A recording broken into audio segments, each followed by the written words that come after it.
घूमिए डायरेक्ट। देखो आज का जो हमारा टॉपिक है वहाँ इससे शुरू करेंगे हम लोग, टेंस से शुरू करेंगे। किसे? टेंस को शुरू करते हैं, ठीक है। टेंस को थोड़ा सा डिफाइन आप लोग बचपन में किए होंगे, जाने होंगे कि हम टेंस को कैसे परिभाषित करते हैं। तो व्याकरण में पढ़े थे कि क्रिया करने में जो समय लगे उसे हम क्या कहते हैं? टेंस कहते हैं। अब बताइए, जब भी कोई काम करने में समय लगेगा उसे हम टेंस बोलेंगे। तो जब आप कोई काम करेंगे तो उसमें किसका का इन्वॉल्वमेंट? 3 चीज का इन्वॉल्वमेंट हो सकता है। जब भी आप टेंस पढ़ेंगे ना, लड़का है बात क्या कर रहा, मोबाइल बंद करो। 3 चीज का सेंटेंस में बहुत ज्यादा इन्वॉल्वमेंट होता है। सब्जेक्ट का, वर्ब का, और तीसरा चीज है ऑब्जेक्ट का। इसी पे पूरा का पूरा टेंस डिपेंड है, पूरा का पूरा इंग्लिश डिपेंड है। किसी भी सेंटेंस को लीड करता है कौन? सब्जेक्ट। सब्जेक्ट के बाद आता है वर्ब, वर्ब के बाद आता है कहते आपका ऑब्जेक्ट। वर्ब आपका 2 तरह का हो सकता है। कौन वर्ब? हेल्पिंग वर्ब, और दूसरा क्या हो सकता है? मेन वर्ब, ठीक है। ये सेंटेंस बनाने का हमारा पैटर्न है। अब हम इसको देखते हैं कि टेंस में जब आप पढ़िएगा तो कौन टेंस पढ़िएगा? पहला आप प्रेजेंट है, पास्ट है, फ्यूचर है, ये 3 तरह का टेंस है हमारा। तो सबसे पहले हमें पढ़ना है किसको? प्रेजेंट को पढ़ना है। किसको पढ़ना है? प्रेजेंट को पढ़ना है। प्रेजेंट टेंस किसकी बात करेगा? दुनिया में कोई भी आप सेंटेंस बनाते हैं या तो प्रेजेंट में बनाते हैं, नहीं तो पास्ट में बनाते हैं, और नहीं तो आपका क्या होता है? तीसरा फ्यूचर होता है। यही 3 तरह से सेंटेंस बनता है। इसके अलावा कोई भी किसी भी टाइप का सेंटेंस नहीं बनता है। तो प्रेजेंट का जो पहला फॉर्म होगा उसे हम लोग कहते हैं सिंपल प्रेजेंट का पहला फॉर्म जो होगा वो क्या होगा? Simple present. सिंपल प्रेजेंट, इसमें प्रेजेंट इंडेफिनिट भी बोला जाता है, लेकिन वो थोड़ा सा ओल्ड हो गया। आप नहीं भी बोलेंगे तो कोई दिक्कत नहीं है। प्रेजेंट का पहला क्या होता है? Simple present. सिंपल प्रेजेंट, अब इसको पहचानते कैसे? तो सिंपल प्रेजेंट का पहचान क्या होता है? ताहत। अब कई सर क्या ये ताहत है जानना जरूरी है आपके लिए, क्योंकि आप अंग्रेजों के घर में तो पैदा हुए नहीं कि डायरेक्ट इंग्लिश को आप इंग्लिश में ही समझ जाएंगे। तो इसको समझने के लिए आपको किसका हेल्प लेना पड़ेगा?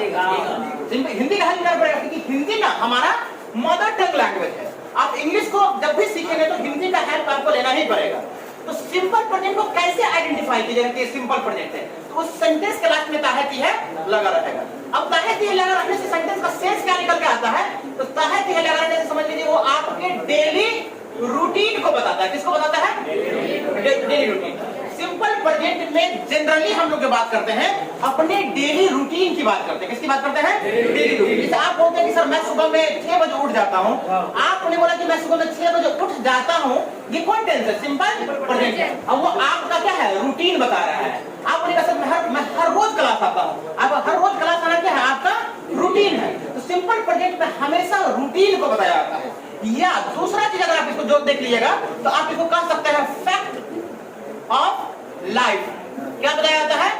या तो आपका रूटीन बताएगा या तो फैक्ट ऑफ लाइफ बताएगा, यानी आपकी जिंदगी की सच्चाई बताएगा। समझ में आ रहा है? जैसे मैं बोला कि मैं इंग्लिश पढ़ाता हूँ, teaching English is my routine. मेरा इंग्लिश पढ़ाना मेरा रूटीन भी है और मेरे लाइफ की क्या है? हकीकत भी है। समझ में आ रहा है? आप बोलेगा सर हम लोग हर रोज मार्केट आते हैं, आपका हर रोज मार्केट आना आपका रूटीन है और आपके लाइफ का फैक्ट भी है। तो कभी भी सिंपल प्रेजेंट में आप बात करेंगे तो आप डेली रूटीन की बात करेंगे, नहीं तो फैक्ट ऑफ लाइफ की बात करेंगे। दोनों क्या कहलाएगा? Simple present. अब सिंपल प्रेजेंट को कैसे आइडेंटिफाई करेंगे? तो सिंपल प्रेजेंट का पहचान क्या हो जाता है? ताहत। आप कुछ भी बोलिए कि मैं सर आता हूँ, जाता हूँ, खाता हूँ, बोलता हूँ, पढ़ता हूँ, पढ़ाता हूँ, आप कुछ भी करते हैं, इसका मतलब वो कौन टेंस है? वो सिंपल प्रेजेंट। अब सेंटेंस जो होगा आपका सिंपल प्रेजेंट में यार है ना, यार है जी, सिंपल प्रेजेंट का हमारा जो पॉजिटिव होगा, पॉजिटिव सेंटेंस जब भी कोई अंदर से क्वेश्चन पूछेगा तो या तो आप उसको जवाब देंगे पॉजिटिव में, नहीं तो नेगेटिव में। पॉजिटिव में रिप्लाई करेंगे तो पॉजिटिव का जो स्ट्रक्चर होगा वो क्या होगा? तो मैंने बताया था सबसे पहले सेंटेंस में आता है सब्जेक्ट, सबसे लास्ट में जाता है ऑब्जेक्ट। ये एकदम समझ लीजिए कि परम सत्य है, एकदम यूनिवर्सल ट्रूथ है कि जब भी सेंटेंस का पैटर्न बनेगा 95% केसेस में वो सबसे पहले सब्जेक्ट आएगा, सबसे लास्ट में ऑब्जेक्ट। ऑब्जेक्ट के साथ मैंने आपको बताया था कॉम्प्लीमेंट के बारे में, याद है? कोई भी जगह है वो समझ लीजिए कॉम्प्लीमेंट है। आप कॉलेज जाते हैं, कॉलेज से आते हैं, मार्केट में रहते हैं, मार्केट जाते हैं, चाय की दुकान पे बैठते हैं, ये सब क्या है? कॉम्प्लीमेंट है, ऑब्जेक्ट नहीं है। ऑब्जेक्ट वो होता है जिस पर असर पड़ता है। जैसे आप चाय पीते हैं तो चाय को क्या हम कॉम्प्लीमेंट बोलेंगे? क्योंकि चाय पिएंगे चाय खत्म हो जाएगी, होगी कि नहीं खत्म होगी? तो जिस पर असर पड़े वो कहलाता है ऑब्जेक्ट, जिस पर असर न पड़े वो कहलाता है कॉम्प्लीमेंट। तो सब्जेक्ट प्लस लास्ट में क्या आता है? ऑब्जेक्ट या कॉम्प्लीमेंट। बीच में ही आएगा आपका वर्ब। इस भाई साहब को वर्ब जो जरूरत पड़ती है, ये कभी भी अपने साथ हेल्पिंग वर्ब नहीं लेता है। तो वर्ब कौन लेगा? मेन वर्ब लेगा। 99% सेंटेंस में जो है आपका हेल्पिंग वर्ब आता है, बिना हेल्पिंग वर्ब के सेंटेंस नहीं बनेगा। हेल्पिंग वर्ब कौन कौन मालूम है ना? इज, एम, इज हमारे पास, वाज वर्ब, हैव के पास, डू के पास, सबको जरूरत पड़ती है हेल्पिंग वर्ब की। लेकिन ये भाई साहब इतने बदमाश हैं, ये कहते हैं कि मुझे आपके हेल्प की जरूरत नहीं है, इसे हेल्पिंग वर्ब की जरूरत नहीं पड़ती। तो किसको ले लेता है? मेन वर्ब को लेता है। तो सब्जेक्ट प्लस मेन वर्ब में कौन आ जाएगा? V1 या V5। V1 कौन होता है? जैसे मान लीजिए आपको अगर बोलिएगा कि जाना है, जाना का इंग्लिश क्या होता है? गो। तो ये वर्ब का कौन सा फॉर्म है? पहला फॉर्म। अब V5 कौन होता है? इसको आप सिंगुलर बोलते हैं, गोज। ये वर्ब का कौन सा फॉर्म है? पांचवा फॉर्म है। आपको कल मैंने मेन वर्ब में सिंगुलर और प्लूरल बताया था। आप बोला था कि जो आप वर्ब बोलते हैं और वर्ब का जो इंग्लिश होता है वो कौन कहा था? प्लूरल बोलते हैं। तो जो प्लूरल है वो वर्ब का कौन सा फॉर्म है? कौन फॉर्म है? पहला फॉर्म है। गो देख रहा है तो गो गो बोल रहा है। जो प्लूरल है वो वर्ब का कौन सा फॉर्म है? पहला फॉर्म है। और जो सिंगुलर है जिसमें एस या एस लगा देते हैं वो वर्ब का कौन सा फॉर्म है? समझ में आ रहा है? अब इस दोनों में आप किसका इस्तेमाल करेंगे? किस दोनों का इस्तेमाल कर देंगे? आप किसी एक ही का इस्तेमाल करेंगे, क्योंकि इसका मतलब क्या होता है? ऑब्लिक मतलब आप किसी एक का इस्तेमाल कीजिए। तो V1 का इस्तेमाल किसके लिए करेंगे? राशि तुम क्या देख रहा है? मोबाइल को खोले हुआ है, मोबाइल को हाथ में कहाँ रखे हुआ है? तुम पॉकेट में रखो, मोबाइल पॉकेट में रखने वाली चीज है, क्लास के दौरान रखो पॉकेट में। तो V1 का इस्तेमाल किसके लिए करेंगे? तो ग्रामर ने आपको डायरेक्ट किया कि V1 का इस्तेमाल आप फर्स्ट पर्सन के लिए और किसके लिए कीजिए? सेकंड पर्सन के लिए कीजिए।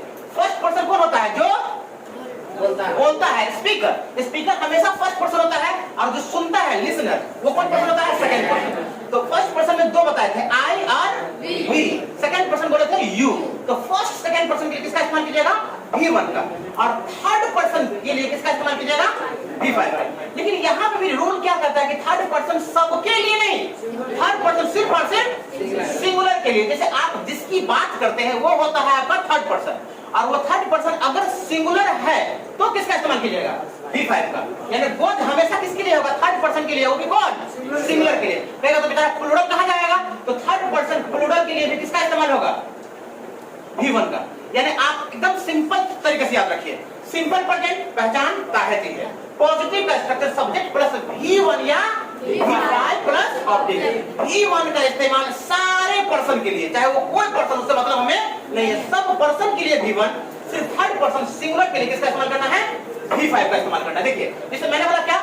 मैं इंग्लिश पढ़ाता हूँ। क्या बोला मैंने? मैं इंग्लिश पढ़ाता हूँ। ये मेरा क्या है बताइए? ये मेरा रूटीन भी है और मेरे लाइफ का क्या है? मेरा फैक्ट ऑफ लाइफ भी है, सच्चाई भी है कि मैं क्या करता हूँ? इंग्लिश को पढ़ाता हूँ। भाई इसको इंग्लिश में कैसे बोलेंगे? मैं इंग्लिश पढ़ाता हूँ। सब्जेक्ट कौन होगा? सबसे पहले कौन आएगा? सब्जेक्ट। सब्जेक्ट कौन है? आई। आई कौन पर्सन है? आपने बोला कि मैं इंग्लिश पढ़ाता हूँ, मैं बोलने वाला खुद बोल रहा हूँ फर्स्ट पर्सन। अब बोला कि सबके लिए V1 का इस्तेमाल करना है, सिर्फ थर्ड पर्सन सिंगुलर को छोड़कर। तो किसका इस्तेमाल करेंगे? V1 का। तो इसमें सब्जेक्ट आगे आए। वर्ब कौन है? वर्ब कौन है? पढ़ाना। तो पढ़ाना का इंग्लिश क्या होता है? टीच। तो आई टीच। क्या पढ़ाता हूँ? इंग्लिश। इंग्लिश हमारा क्या हो जाएगा? ऑब्जेक्ट हो जाएगा। क्या हो जाएगा? I teach English. इंग्लिश क्या है? ऑब्जेक्ट है। दूसरा एग्जांपल देखिए, मेरे एकदम हल्का हल्का वाला, हम बुलवाएंगे भी।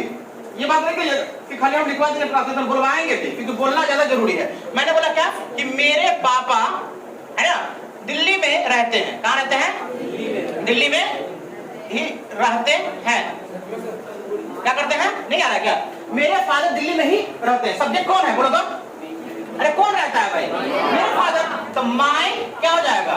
फादर। मेरे फादर बताइए, मैं बोल रहा हूँ तो क्या ये फर्स्ट पर्सन है? मेरे बोलने फर्स्ट पर्सन हो जाएगा। मैं क्या अपनी बात कर रहा हूँ? नहीं, मैं जिसकी बात कर रहा हूँ that person is called third person. और पापा कौन पर्सन है? थर्ड पर्सन सिंगुलर के प्लूरल। पापा एक के होता है, चार का पापा नहीं होता है। My father. आप बताइए पापा थर्ड पर्सन सिंगुलर है तो V1 की V5। अब V5 का मतलब क्या होगा? लीव की लिव्स। एस या ईएस लगता है तभी क्या बनाएगा? V5। My father lives. कहाँ रहते हैं? इन दिल्ली। आप बताइए जो दिल्ली है ये क्या ऑब्जेक्ट है? ये क्या है? कॉम्प्लीमेंट है। My father lives in Delhi. मैं इंग्लिश में बात करता हूँ। सब्जेक्ट कौन है? मैं। क्या हो जाएगा? आई। बात करने का इंग्लिश क्या होता है? I talk to English। मैं बड़ों की इज्जत करता हूँ, सीनियर की इज्जत करता हूँ। I respect seniors। लोग मुझे जानते हैं, लोग मुझे जानते हैं। मैं किसकी बात कर रहा हूँ? लोग की। और लोग मेरे लिए कौन पर्सन है? तो सब्जेक्ट कौन हो जाएगा? पीपल। थर्ड पर्सन लोग सिंगुलर है कि प्लूरल है? अरे लोग एक आदमी जा रहा है, बोलेंगे लोग मुझे जानते हैं। एक और आदमी जा रहा है, मेरे लोग, हाँ लोग मुझे जानते हैं, बहुत अच्छे से जानते हैं। लोग थर्ड पर्सन क्या है? जरूर है कि 4, 5, 10 आदमी होगा। पीपल। थर्ड पर्सन सिंगुलर में भी 5 का इस्तेमाल होता है, प्लूरल में किसका इस्तेमाल होगा? V1। तो पीपल नो मी की knows me? People knows me, know me third person singular के लिए इस्तेमाल होता है V5। तो पीपल नो मी, समझ में रखना है। तो सिंपल प्रेजेंट का पॉजिटिव का स्ट्रक्चर क्या हो गया? सब्जेक्ट प्लस V1 या V5 प्लस सब्जेक्ट। V1 का इस्तेमाल दुनिया के सारे पर्सन के लिए, अब V5 का इस्तेमाल किसके लिए? थर्ड पर्सन सिंगुलर के लिए। इसको नोट करो, रोक इसको नोट। देखिए, तो सिंपल प्रेजेंट के पॉजिटिव का आपने कैसा पढ़ा कि सब्जेक्ट प्लस वर्ब का कौन सा फॉर्म? पहला या आखिरी फॉर्म, लास्ट में ऑब्जेक्ट या कॉम्प्लीमेंट। नेगेटिव की बात करेंगे तो पॉजिटिव की अगर आपने बात की तो पॉजिटिव का स्ट्रक्चर हो गया सब्जेक्ट प्लस V1 या V5 प्लस सब्जेक्ट। किसी भी तरह का कोई हेल्पिंग वर्ब नहीं लिया। मान गए बेचारा अकेले अपना बना लिया, ड्यूटी दे दिया पूरा। लेकिन नेगेटिव की बात कीजिएगा तो नेगेटिव का स्ट्रक्चर में जब बात कीजिएगा तो नेगेटिव में क्या चाहिए? नेगेटिव को हेल्पिंग वर्ब चाहिए। नेगेटिव का कॉन्सेप्ट ये होता है कि नेगेटिव कभी भी बिना हेल्पिंग वर्ब के बनेगा ही नहीं बनेगा। पॉजिटिव 1% केस में बिना हेल्पिंग वर्ब के बन जाएगा, लेकिन नेगेटिव को क्या चाहिए? हेल्पिंग वर्ब चाहिए ही चाहिए। किसी लोगों की आदत होती है, खराब होती है, उसको खाने के बाद एकदम मीठा चाहिए ही चाहिए, मतलब आदत से हमको ये चीज चाहिए भाई, समझ में आता है? हाँ जलेबी मिर्ची जो चीज चिन्नी फला चाहिए लेकिन वो दीजिए। वही सिंपल प्रोजेक्ट के नेगेटिव की बात है। तो स्ट्रक्चर हमारा क्या हो जाएगा? इसमें भी सबसे पहले कौन आएगा? सबसे लास्ट में कौन जाएगा?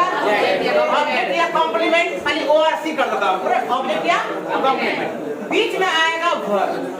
अब हमको ऐसा, अब बताइए जब पॉजिटिव में कोई हेल्पिंग वर्ब नहीं आया, ना इज हमारा आया, ना वाज आया, ना हैव आया, ना हैड आया, ना डूड आया, ना डिड आया, तो नेगेटिव में कौन सा ऐसा हेल्पिंग वर्ब जो नेगेटिव बनाने में हेल्प करने के लिए आएगा? अरे आपको मैंने पढ़ाया था ना, डू या डज। डू और डज ये दोनों एक ऐसा हेल्पिंग वर्ब होता है जो जरूरत पड़ने पर किस तरह काम करता है? मेन वर्ब की तरह भी क्या करता है? काम करता है। समझ में आ रहा है? डू हेल्पिंग वर्ब भी है, डज क्या है? हेल्पिंग वर्ब भी है, और साथ में दोनों क्या है? Main verb. दोनों क्या है? क्या बता रही है? डू डज हेल्पिंग वर्ब भी है और मेन वर्ब है। तो हेल्पिंग वर्ब कहते हैं कि जिसका कोई नहीं, उसका मालिक ऊपर वाला होता है, खुदा होता है। तो जिस टेंस में, जिसको बनाने में, जिसमें कोई हेल्पिंग वर्ब हेल्प करने के लिए नहीं आएगा, उसमें कौन आएगा? डू या डज आएगा। तो आप इस पैटर्न को याद रख लीजिए। इस पैटर्न में दुनिया का कोई भी सेंटेंस बनेगा जिसके पॉजिटिव में कोई हेल्पिंग वर्ब नहीं आ रहा है, गारंटी है कि उसका नेगेटिव किससे बनेगा? डू या डज। तो सिर्फ हम डू डज उतार दिए, नेगेटिव बन जाएगा। आपको दोनों में क्या लगाना पड़ेगा? नॉट लगाना पड़ेगा। समझ में आ रहा है? अब नॉट लगाइएगा तो क्या बनेगा? आपका नेगेटिव बनेगा। डू में नॉट लगाएंगे तो हम उसको क्या बोलेंगे? Do not. और डज में नॉट लगाएंगे तो क्या बोलेंगे? Does not. अब हम डू नॉट को एक साथ कंजॉइन कर देते हैं तो क्या कराएगा? डोंट। और डज नॉट को एक साथ जोड़ देते हैं तो क्या कराएगा? डजंट। और लास्ट में क्या आएगा? उसके बाद वर्ब का पहला फॉर्म। पांचवा फॉर्म कहां चला गया? बबलू क्या बता रहा है तुम? डब्लू डोंट या डजंट प्लस वर्ब का पहला फॉर्म लास्ट में ऑब्जेक्ट। इसको अच्छे से समझिए। सब्जेक्ट प्लस डोंट या डजंट प्लस वर्ब का पहला फॉर्म लास्ट में क्या आया आपका? ऑब्जेक्ट। क्यों डोंट या डजंट लाना पड़ा, डू या डज लाना पड़ा? क्योंकि इसके पॉजिटिव में हेल्पिंग वर्ब था ही नहीं, और नेगेटिव बिना हेल्पिंग वर्ब के बनेगा ही नहीं। समझ में बता रही है? अब बताइए हम डोंट का इस्तेमाल किसके लिए करेंगे? फर्स्ट पर्सन के लिए और सेकंड पर्सन के लिए। अब हमको बताइए डज का इस्तेमाल किसके लिए करेंगे? थर्ड पर्सन सिंगुलर के लिए। अब हमको बताइए कि डू डज हेल्पिंग वर्ब है, लेकिन क्या साथ में मेन वर्ब है कि नहीं है कि नहीं है? डू डज, मान लीजिए आपके साथ कोई प्रॉब्लम हो गया, ठीक है? आपको सर में चोट लग गई, ठीक है? आप ये सर में चोट लग गई, कोई बच्चा नहीं, मैं देखा बहुत हालत सीरियस है, मैं बोला ला मैं दबा देता हूँ सर। तो मैं आपके सर को दबाना शुरू कर दिया। आप दबाना शुरू कर दिया तो आप पांव सब पसार लिए। सर इधर पांव दबाइए दीजिए। आप ये क्यों भूल गए हैं कि हम आपका जो पांव दबा रहे हैं, सर दबा रहे हैं, तो इसलिए दबा रहे हैं कि यहाँ पे कोई है नहीं आपकी सहायता के लिए। नहीं दबाएंगे तो फिर आप मतलब परेशान हो जाइएगा। तो आपने पांव हाथ सब पसार दिया, सब दबा दिया। आप ये क्यों भूल गए कि मैं आपका टीचर भी हूँ? तो जब हेल्पिंग वर्ब में डू, यहाँ पे हेल्प करने के लिए डू डज आया तो आप ये कभी मत भूलिए कि ये डू डज तो है साथ में, हेल्पिंग वर्ब के साथ में मेन वर्ब भी है, मेन वर्ब भी है। समझ में आ रहा है? इस डू डज के बारे में आप ऐसे बोल सकते हैं, सनी देओल का मूवी का डायलॉग था, इस हाथ में हथियार उठाना छोड़ चलाना नहीं छोड़। ये भाई साहब डू डज यहाँ पे आया है हेल्पिंग वर्ब की तरह, लेकिन ये मत भूलो कि ये मेन वर्ब भी है, ये मत भूलना है आपको। और मेन वर्ब में डू क्या है, वर्ब का कौन सा फॉर्म? अरे वो का डू वर्ब का कौन सा फॉर्म? डज वर्ब का कौन सा फॉर्म? पांचवा फॉर्म। तो डू का इसीलिए पहला फॉर्म है फर्स्ट पर्सन, सेकंड पर्सन के लिए डोंट और थर्ड पर्सन के लिए पांचवा है, इसलिए थर्ड पर्सन के लिए डजंट। अब कहिएगा तो हमने सिर्फ V1 दिया है, सर V5 क्यों नहीं दिया? तो ग्रामर बोला कि आपने एक V5 इस्तेमाल डज के रूप में कर लिया है, दोबारा V5 का इस्तेमाल नहीं करेंगे। फिर कहिएगा तो सर तो डू भी तो वर्ब का पहला फॉर्म है, हम यहाँ पे V1 नहीं देंगे। अगर डू V1 है, डज V5 है, तो डज के V5 के आने की वजह से दोबारा V5 नहीं आया, तो डू के आने से V1 भी नहीं आना चाहिए। लेकिन कम से कम आपको एक वर्ब का बेसिक फॉर्म लेना ही पड़ेगा। आप जब तक नहीं वर्ब बोलेगा तो काम होगा नहीं। तो नेगेटिव का स्ट्रक्चर क्या हो गया? सब्जेक्ट प्लस डोंट या डजंट प्लस वर्ब का पहला फॉर्म प्लस लास्ट में ऑब्जेक्ट। मैं आपको नहीं जानता हूँ, मैं आपको क्या करता हूँ? नहीं जानता हूँ। सब्जेक्ट कौन है हमारे लिए? आई कौन पर्सन है? खुद की बात कर रहा है, फर्स्ट पर्सन। फर्स्ट सेकंड के लिए किसका इस्तेमाल करना है? डोंट। I don't. जानना का मीनिंग क्या होता है? नो। किसको नहीं जानता हूँ? आपको। I don't know you. समझ में आ रहा है क्या? सर अब हमसे पूछेगा सर क्या मैथ पढ़ा, सॉरी क्या मैथ पढ़ाते हैं? मैं बोलूंगा मैं मैथ नहीं पढ़ाता हूँ। कैसे बोलूंगा? I don't teach math. मेरे फादर मैथ नहीं पढ़ाते हैं। My father one person, don't या डजंट, थर्ड पर्सन सिंगुलर में doesn't. My father doesn't teach mathematics. वो मुझसे बात नहीं करता है, मेरा दोस्त मुझसे बात नहीं करता है। वो ही वन पर्सन सिंगुलर की प्लूरल, थर्ड पर्सन सिंगुलर, तो he doesn't talk to me. वो लोगों से नहीं मिलता है। He meet people. लोग मुझसे नहीं मिलते हैं। पीपल पीपल थर्ड पर्सन तो है, लेकिन सिंगुलर है कि प्लूरल है? थर्ड पर्सन प्लूरल में किसका इस्तेमाल करना है? People don't know me. तो सिंपल प्रेजेंट का आपने दो पढ़ा, पॉजिटिव और negative. Positive take subject plus V1 या V5 plus subject, negative don't या डजंट। अब क्वेश्चन करेंगे तो किसको बाहर करेंगे? बोलो। क्वेश्चन करेंगे तो किसको बाहर करेंगे? जो हेल्पिंग वर्ब हेल्प करेगा, हमेशा उस हेल्पिंग वर्ब को आउट किया जाता है क्वेश्चन करने के लिए। तो हमारा स्ट्रक्चर क्या हो जाएगा? बोलिए। डू या does plus subject plus verb का पहला फॉर्म, लास्ट में क्या होगा? ऑब्जेक्ट होगा। डू अगर आदमी खुद अपने बारे में पूछता है, ऐसे कोई पूछता नहीं है, लेकिन अगर फर्स्ट पर्सन बोलने वाला खुद के बारे में पूछेगा तो डू का इस्तेमाल करेगा, सेकंड पर्सन के बारे में पूछेगा तो डू का इस्तेमाल करेगा। लेकिन मैं आपसे पूछा और आपकी बात नहीं की, मैंने किसी तीसरे आदमी की बात की, थर्ड पर्सन की, और वो सिंगुलर है, किसको बाहर करेंगे? डज को। क्या आप मैथ पढ़ाते हैं? कैसे बोलिएगा? पूछे तो क्या आप मैथ पढ़ाते हैं? डू। आपका इंग्लिश होता है यू, पढ़ाने का होता है टीच, और मैथ हो गया math. Do you teach math? और मैं आप मुझसे पूछेगा सर क्या आपका भाई मैथ पढ़ाता है? तो आप किसको बाहर कीजिएगा? Does you brother, your brother.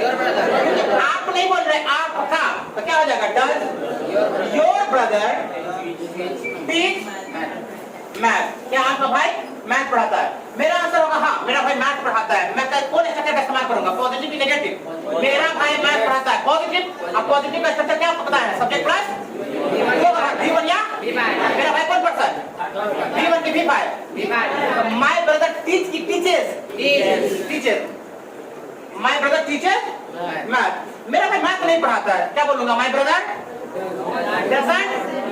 तो सिंपल प्रेजेंट का पहचान होता है सब्जेक्ट प्लस V1 या डजंट। सिंपल प्रेजेंट का पहचान होता है कि कुछ करते हैं, positive V1 V5 object, negative don't या डजंट, क्वेश्चन डू या डज। इसको नोट कीजिए, कट कर दें।